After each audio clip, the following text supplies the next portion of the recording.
black dress and old-fashioned hairdo. But then she saw that the pupils were not children at all.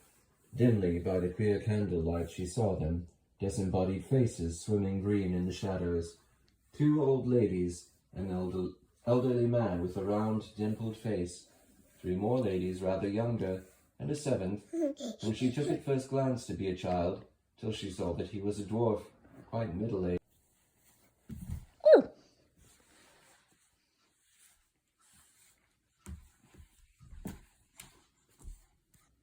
Anytime they're going to Tomorrow, then.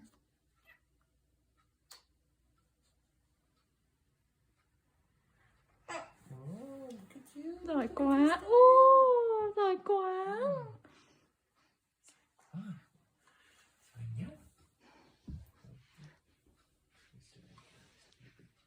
Ồ, con đứng à? Ui nội, giỏi quá. You're getting so good at standing. Sophia.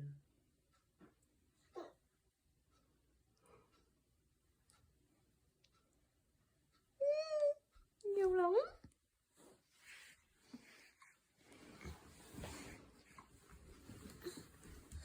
Whatever in his green eyes.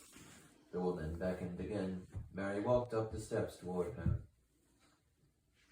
The woman on the steps was tall and handsome. She had black hair wound into a big bun on the nape of her neck. The skirt of her long black dress swept the ground, and she wore diamonds, lots of diamonds, rings, pendants, brooches, and earrings as big as dog daisies. Mary thought she must be a queen, or at least a duchess, but it seemed as if Mr. Flanagan and the notices had told the truth, for the woman smiled pleasantly down at Mary and said, "I am the headmistress, Madam Mumblechook. You may call me Madam." "Thank you," said Mary. "Quarter's wing," she said. Mary remembered the low, new-looking buildings she had glimpsed from the air. "The classrooms and laboratories are down this way. Come, Miss, Smith." "But my name is really Mary Smith," cried Mary, hurrying after her down the long corridor, swimming in dim green shadow. The headmistress did not seem to have heard her. She was opening the door into what appeared to be a classroom, but it was not like any classroom that Mary had ever seen or imagined.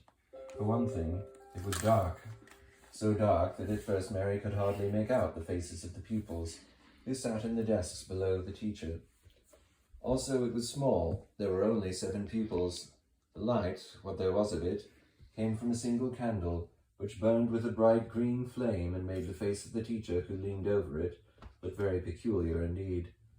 The teacher was an old man who appeared, such was the curious light, to have green eyes, green hair, green beard, and green skin. He looked very much as Mary had always imagined a merman would look, only older, greener, and it must be admitted, much less wholesome, like something going mouldy. He sat tapping a clawed finger on the table in front of him, keeping time to the chanting of the pupils in those dimly seen desks. Should I start?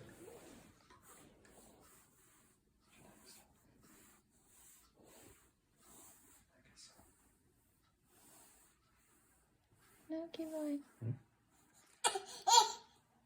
You want to hear more story, huh? At first it